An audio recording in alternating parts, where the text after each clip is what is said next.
At Gilroy Prep School, we have several successful components that have led to our students' high achievement. In its first year, GPS eliminated the so-called achievement gap, which persists across our country.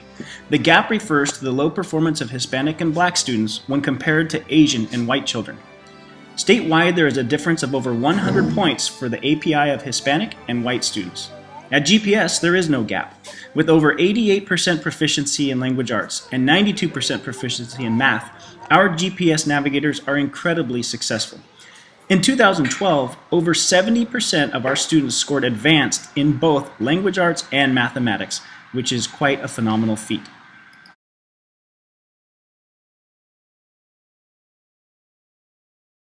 One of our primary goals is for all of our GPS navigators to be extraordinarily well-spoken, literate problem solvers. 82,463. Thank you. What digit is in the 10,000th place, Reed?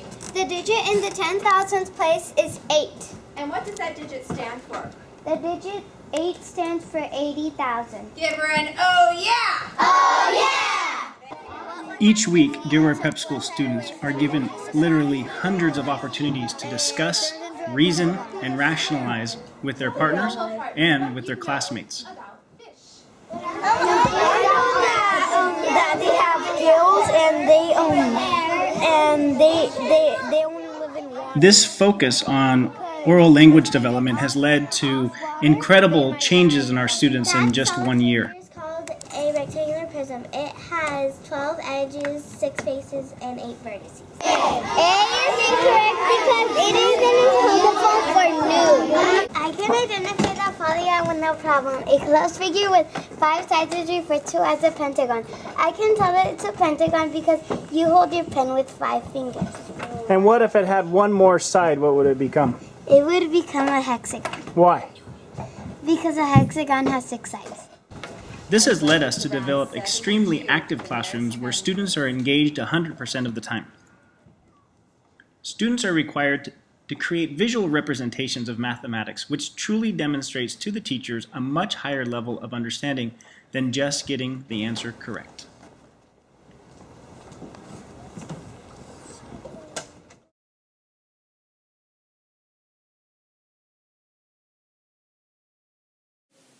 At GPS, we think all students need multiple experiences with the same skill or standard to obtain mastery, and that's why we've created the Daily Opener. And this is a daily review of various standards and skills. It's a high energy, high engagement, fast-paced lesson each day using gestures, chants, songs, partner talk, and it's that repetition we feel that leads to the mastery. 10, 15, 20, 25, 30, 35, 40, 45, 50, 55, 60. Ring ring, homophone's calling, answer the phone. Say yo yo, I'm a homophone. Yo, I'm a homophone. I got the same sound. I got the same sound. Range is the difference. Greatest minus least. Mode is most popular as you can see.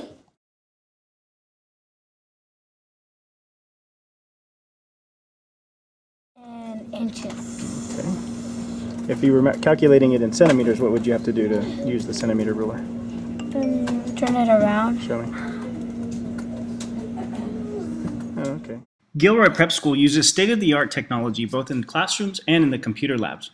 With over 60 touchscreen computers in labs and an iPad lab, students are able to take advantage of the best adaptive software on the market. Adaptive software adjusts based on a student's ability to effectively target areas of weakness or push advanced students even further. Kimberly here is working on number lines. So what it does is it breaks 6,230 into the thousands and the hundreds and the tens and the ones. Are you on an advanced level or is this the first level? This is the first level. First level? Yeah. The teaching staff at GPS has provided technology tools that ensure that the students will remain engaged in learning. Gone are the days of textbooks and endless worksheets. One piece of technology that I truly like having in class is the iPad. And I no longer am tied to the front of the classroom like I was years ago using an overhead projector or a whiteboard. Now I can move freely through the classroom during my instruction, and I'm looking over their shoulders as I'm instructing instead of them looking over mine. Mrs. Parsons and fellow navigators, the midpoint between 70 and 80 is 75, and 72 would round to 70 because it is just 2 digits away. The student responders are another component of our technology. I can ask the students multiple choice questions and get real-time data to help me determine which students have mastered the skill and which need immediate intervention.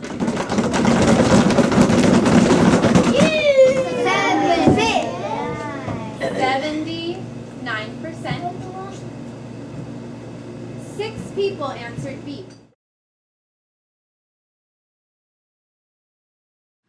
The prove and disprove strategy is employed in all language arts, math, and science classes at GPS.